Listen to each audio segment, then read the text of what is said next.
cut my side and let blood flow out and then stitch it up, and then hopefully that will correct it. In this video, I give a short summary of Chapter 2 of my book, Existential Health Psychology.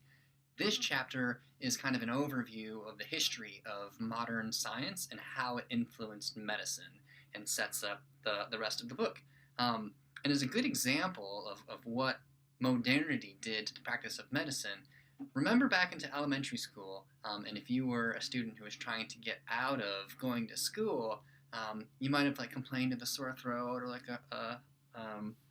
a stomach ache or something like that, really bad headache, and mom checked your temperature, she checked your forehead, maybe put a thermometer in your mouth, and that move right there, that move from trusting your subjective experience, what it was you were trying to relate. I feel sick, I should stay home. Mom tried to confirm whether or not you were sick, or maybe it was dad or grandma or somebody else. But by taking your temperature, that was a way of a systematic observation, or an empirical systematic observation of your state of health. And if you had a fever, then that was an indication that perhaps something was wrong. Of course, nobody wants to feel sick, but feeling sick and actually being sick, that shift right there is a shift that can be named, and that name is modern science. And so modern science ushered in a new way of looking at health and well-being, and it followed the steps of modern science. And so if you remember the medieval ages and the Renaissance, what it meant for something to be subjective and objective changed. And then the big step were the experiments of Galileo and Newton. When something could actually be demonstrated, we could start to predict what factors influenced other factors, or what events influenced other events. We started to using terms like causality, direct effects, controlling variables. Ultimately, what it meant to be, or for something to be real, changed. It went from being something that had been experienced to being something that could be observable, and in a sense proven, although we don't use the term prove in modern science. What we do is falsify hypotheses. And if we've tried to falsify it every which way and can't, then a theory stands as valid for the time being until it is falsified. But anyway, that's a topic for a different discussion. Modern science changed everything. It changed technology, it changed transportation, it changed the way that we collect, we grow, gather, and sell, distribute food, the way that we think about food and keep food, and of course it changed medicine. If we look at something like infant mortality, even 200 years ago, where it was nearly a 50% chance of an infant surviving, every 50 years or so, that's been cut in half, and we can credit the understanding of modern science. So it's been cut in half to 20%, 10%, 5%, and now we're looking at less than 3% of infants wind up dying, and that's worldwide. That doesn't control for first world and third world medical industries. So the purpose of this short talk in this chapter isn't to denigrate modern science. If anything, it's a huge celebration is in order. But it's not perfect, and there are some what I call blind spots that modern science misses when it concerns healthcare. With the shift to modernity and the emphasis on observability, how we understand health changes, and how we understand medical problems begin to change. And so just as the child who says that, oh, I feel sick, and mom looks for some marker, some observation that indicates that the child isn't lying, or that the child isn't mistaken in how they're feeling, modernity has introduced that sort of check. So what that means, or an important word there, is the reality of a medical condition. And so with coronavirus, for example, I can have nasal congestion, trouble sleeping, aches and pains, diarrhea, things like this. With the exception of diarrhea, unless I can take a picture of it, all of those, aches and pains, nasal congestion, I might be able to hear somebody sniffing, I might be able to hear that they're stuffed up, But all those experiences lack something that's observable. And so what do you do when you go to the clinic where they're going to take your temperature? And if you're running a fever, which is one of the first symptoms, then you're going to be quarantined before you can be tested. They're going to actually look for evidence of the virus. They're going to look for evidence of antibodies. They're going to see if something is there. You're going to shove a swab up your nose or make you spit into a little vial. But what they're going to do is look for the virus, or they're going to look for an indicator of the virus. In the absence of that proof, you don't have coronavirus. You can have symptoms of it, but symptoms are subjective experiences. The test is seeing if there's some marker, some observable marker. The symptoms aren't real until they can be confirmed by a test. And so that's why you go try to get diagnosed for something before you're treated. And the same is true for cancer. Like if you have a lump, you wouldn't just start like surgically removing it or start chemotherapy or radiation until you've taken an actual sample of it, and it's been put under a microscope, and that the cancer has actually been seen. When we're talking about the growth of modern medicine, it's building an entire industry around this idea that health problems and medical problems are caused by something. I'm not just sick because I'm having a bad day. I'm sick because there's something that's making me sick.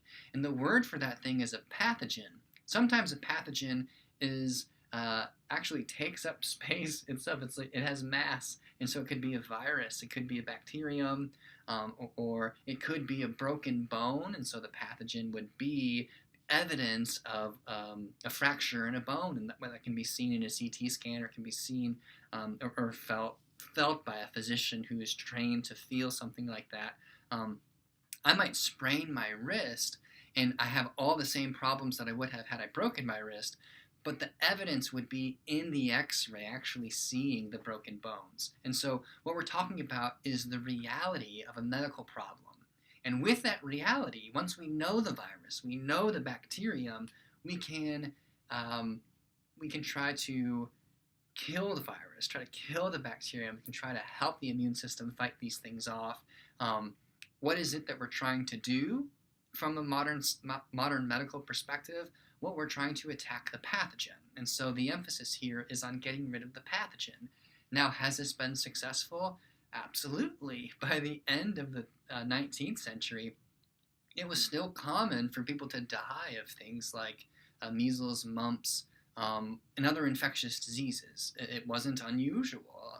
A high percentage of people would die from the flu, and we still see that today. Things like coronavirus and the flu, but primarily right now it's coronavirus claiming a lot of lives.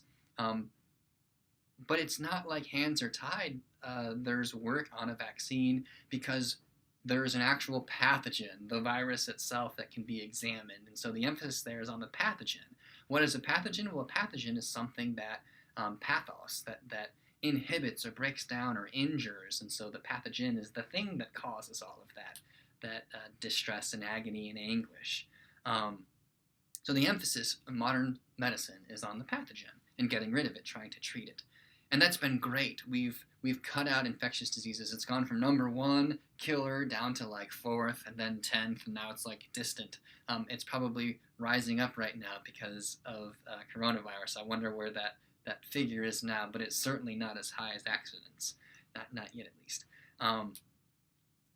So why introduce a new topic in medicine if modern medicine has done such a fantastic job? Well, the number 1 or number 2 cause of death for the last 20 years or so has been lifestyle-related disorders. And so this isn't a pathogen that you can reach into someone's heart and grab. It has to do with the way they live their lives, what they eat, how active they are, the relationships that they keep, how stressful their work is, whether or not they find fulfillment in things like relationships and day-to-day activities, and the list goes on and on. But it isn't unusual for a physician, so someone who is trained in modern medicine, to ask of a patient who's about to lose their feet that they need to cut out a lot of sodium, cut out a lot of sugar, start drinking more water, having a more balanced diet. And unless they're going to follow their patients around, that's asking an awful lot. And I have a lot of friends who are providers, and they can count on one hand the number of patients who have actually followed those recommendations and made a change and seen one of their health conditions be reversed because they've changed their lifestyle to such a significant degree that they were able to get rid of what it was that would shorten their life. That's different than orthopedic specialists who set broken legs and broken limbs. So they say, all right, you're going to wear this cast for 6 weeks, and after 6 weeks, we're going to cut it off, and you'll be better. And okay, well, what do I have to do? Well, just wear the cast. Well, that's easy. I don't have to change anything else. And so when the lifestyle is what needs to change, modern medicine hasn't done a very good job of figuring that out. And even furthermore, when modern medicine can't offer a fix, there hasn't been a good, well, what now sort of move. Now, of course, a lot of thoughtful physicians are doing this, and there are important movements that have been occurring for the last 100 years. But that's not the pathogen-based medicine. And so what I'm talking about here is the shift from humorism to modern medicine, which has improved health. It's measurable, of course, because that's the statistics are the substance of modern science. But to such an extreme degree that we couldn't ever turn our backs on it, but there's still things that are being left out, and so we can continue to expand this to include a little bit more. One important movement that occurred 30 or so years ago is salutogenesis, and it's popular in Europe, in some places in the United States and Canada.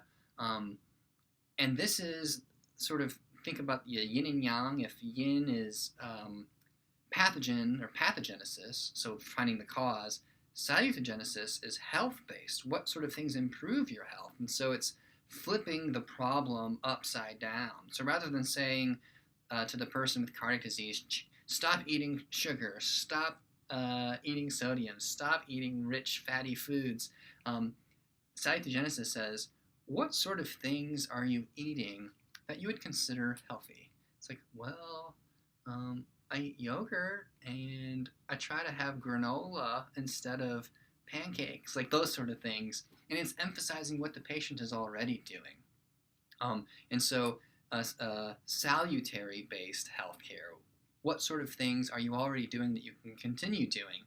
And how can you improve some of those other areas too? One thing that salutogenesis did was destigmatize stress.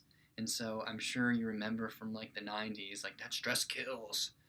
Get rid of stress, meditate. Well, we need stress.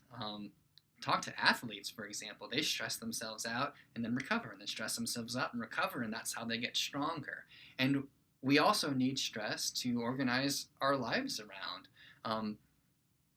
What happens when you're good at a job and you're hoping for a promotion? Well, that's because you feel like you've reached your potential there.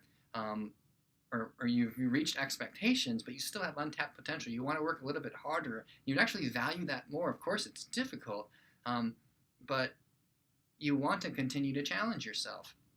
So too with final exams for students. You study for your final exams, and you're all stressed out, and you wish it would all be over, and then you finally get them, and you're all relaxed, and a couple days later, you're depressed because, well, now what? And so after a big deadline, there's a period perhaps of euphoria, but that's followed by a period of lethargy and depression. And so again, stress stress does kill. It breaks down your body. But then if you give yourself time to recover, you can recover, and you can actually get stronger, and you start looking at stress differently. All in all, this whole transition from medieval times to modernity to possibly post-modernity shows that there's still room for improvement, and the book has been written, but there are still appendices to be added. And so hopefully, as lifestyle disorders continue to top the charts, medicine can continue to evolve to recognize those needs and meet them.